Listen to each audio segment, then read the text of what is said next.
30,000, 40,000. Okay, how about 60,000?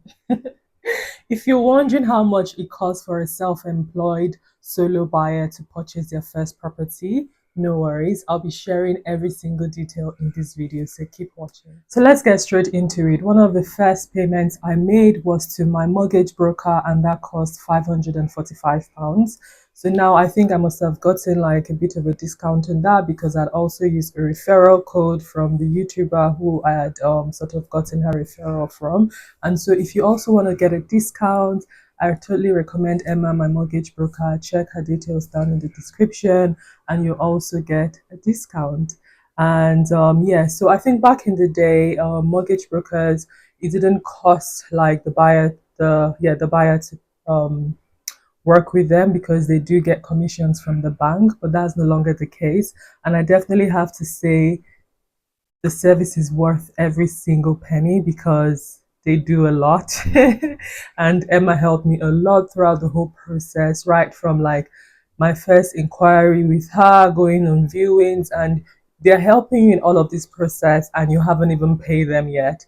And then they continue to help you carry on throughout until you complete. I don't know if every mortgage broker does that, but Emma definitely was on par online with me and just sending me different like people to use and doing research. And yeah, I want every single penny to pay them in addition to the commission they get because it's a small percentage they get from the banks anyway.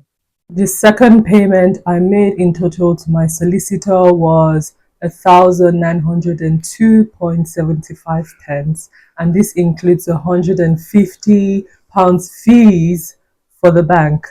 So I found this annoying and crazy, but there's no there's no way around it. So because the solicitor was also working on behalf of the bank to make sure the house I was getting, the property was in good standing and everything was in good standing, but the bank doesn't pay the solicitor, they put that to your fee. So at the end, when I got like the breakdown of my costs and everything, I was like, why the hell am I paying the bank's fee? This is just the different parts of this whole process. I've not seen anyone talk about, and that caught me by surprise. And ethically, I'm against that. But do you want to buy a property or do you not want to? That's just what happens, and there's not pretty much nothing I could have done about it. So anyway, had to pay that.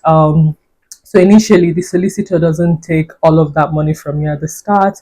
They actually collect something. I don't know if it's called a retainer or like a down payment anyway. And mine was 1,000 something, and that basically covered the initial third party costs. So things like doing the land searches and some other things the solicitor has to do. That first chunk of down payment goes to pay all those people to get that done. And at the end, actually, when you have your exchange date and your completion date, then they give you the whole balance of what is left to pay the solicitor, and it's actually added to the deposit you need to pay, and then you transfer it all at once to the solicitor. So that's how that works.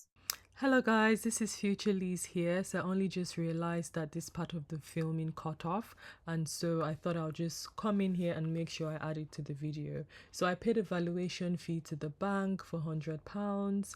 I paid an independent surveyor to come into the property, check every nook and cranny, and that's how they found out that there was some issues with the roofing, and I was able to renegotiate my housing price.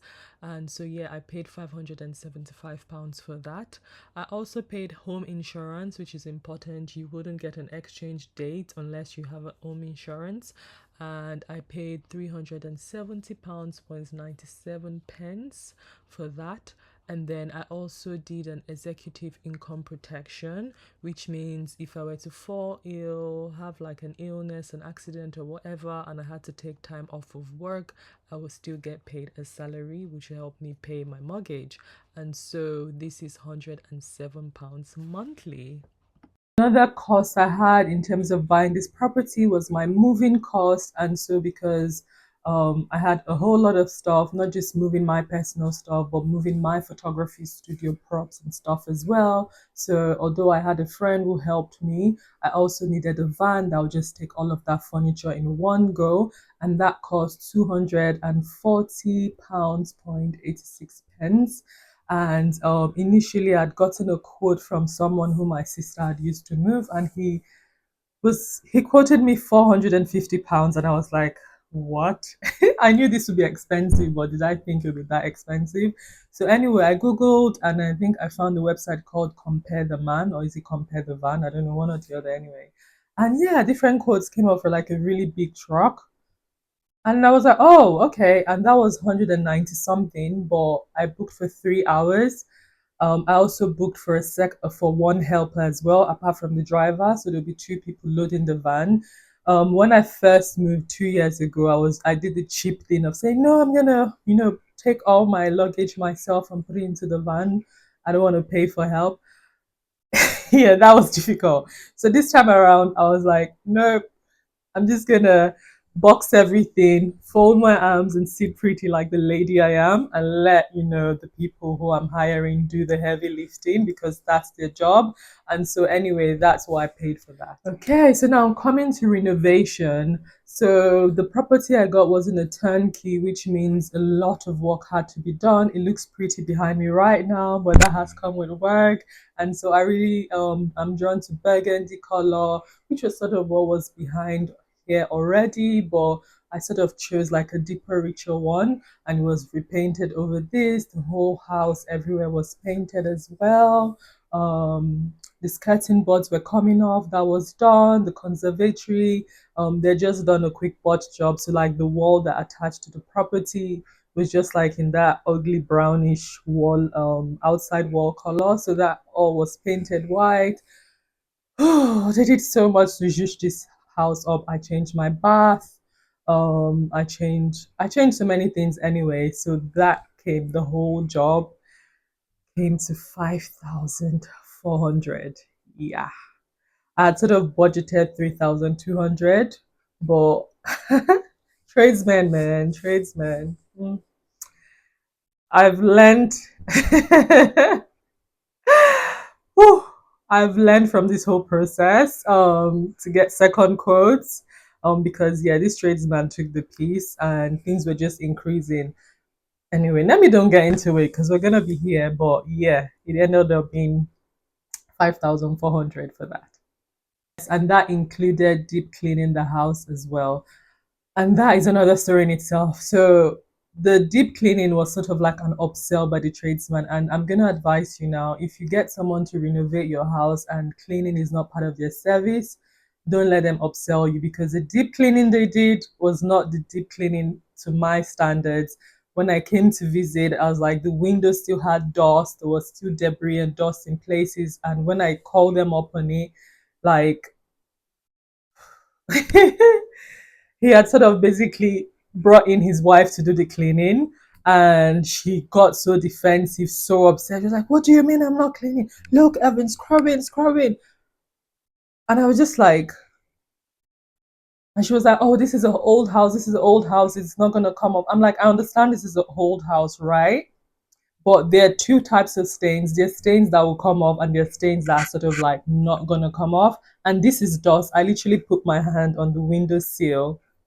And I was like, there you go. That's gonna come off. Can you do it? So yeah, that was a whole drama. Anyway, so that renovation and deep cleaning together. My advice from this whole thing I've learned is get proper cleaners, professional cleaners who know what they're doing and who know what deep cleaning is. So now what you've all probably been wanting to know, and yeah. So the deposit I paid for the property was £74,000. Yeah, because I'm a solo buyer. I'm also self-employed, and from what I've gathered, banks tend to be a bit more cautious with borrowing self-employed people. And so the amount my mortgage provider was willing to pay me was at a certain max, and so the remaining amounts to get the property for what the seller wanted to purchase it for, I just had to pay it. And I could have gone with another provider. So I did talk about this in one of my previous videos. To check out my playlist. There was a bank which was willing to give me even way much more money. I could have gotten a way more expensive house than I bought right now, but their interest rate was 5 point something. It was really high.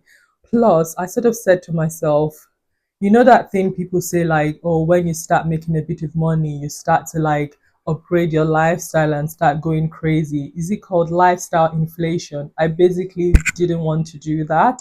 And so I was like, you know what? It's better you just go with a property that the mortgage is, really, the mortgage is not crazy and the interest rate is also, I mean, the interest rates are crazy right now. I know someone who bought a property like a year before me, and her interest rate was 2 point something, and my interest rate was 4.7. So it's gone up. It's still crazy, but it can be crazier basically. So just trying to avoid that. Anyway, from watching videos of other self-employed people, I just gathered like, because the videos I've watched, people would say like, oh, I had maybe 60K or something, and then the bank will say this is how much they're willing to loan me, and then they'll ask me, oh, do I have any family that would dash me 20K or 30K, and they'll be like, who is dashing who 30K? So I just put two and two together to know that, okay, if I'm going to buy a property, I need to save a whole lot of money because these banks are not trying to just give self-employed people money like that. So anyway, that's what I had to pay for my deposit to meet the amount the bank was willing to give me. And then now the other thing I said about the bank, there's also a products fee which costs 999 £999. And I'm just like, what is this product fee for? I mean, behind the scenes, if you're a banker, you do all this stuff, let us know, please. Leave down in the comment section. What is this product fee for? Because I paid for valuation, I paid for the solicitor, the banks to use my solicitor, and now you're charging me a product fee. Why are people not talking about this? And then on top of this, I'm going to be paying 4.7 plus interest rate, which means over the course of how many years my mortgage is for, the bank will make hundreds of thousands from me. Yeah, crazy, crazy. Anyway, so what you can do before I ramble on about all of this, what you can do, you don't have to pay that product fee upfront. You can actually add it to your loan, and that's what I chose to do because I'm just like, yeah, that £1,000 I can use it to do something else rather than just paying it upfront now. Let it be added to my loan, whatever. I'll cross that bridge when I cross that bridge. So yeah, so that was it. Then the last payment I had to make leading up to like, getting the whole property ready and all of that was the first month's payment. So usually the first month's payment of your mortgage is usually a bit higher than your normal standard monthly payment as time goes on, and so that was about 2000. So I just rounded it up to 2000 anyway. So those are all the costs and everything basically cost me to get this property. And so in total, all of these costs which I've just mentioned comes to about 86,000. Let me read it here. 86,240.55 pence. So that's basically how much it costs me to get this property. So as you can see, it costs a whole lot to buy a property as a solo buyer. And but in terms of how I was able to do it, God first and foremost, because yeah, God had to like direct my path. Good saving strategy, being disciplined, having a good mindset. I'll be sharing how I was able to save, this amount of money anyway in my video next week. So if you're not yet subscribed to this channel, hit that subscribe button right now. If you have any questions, leave them down below because I'll be doing a question and answer video after the 10 episodes are done. This is a 10-part series. If you don't know, check out the playlist right from the start to where you are right now. And yeah, if you found this video useful, then I know you enjoyed this one where I talk about the legal process of buying my property. This is it for now. Until next time, remember, you don't have to be a struggling artist. Bye.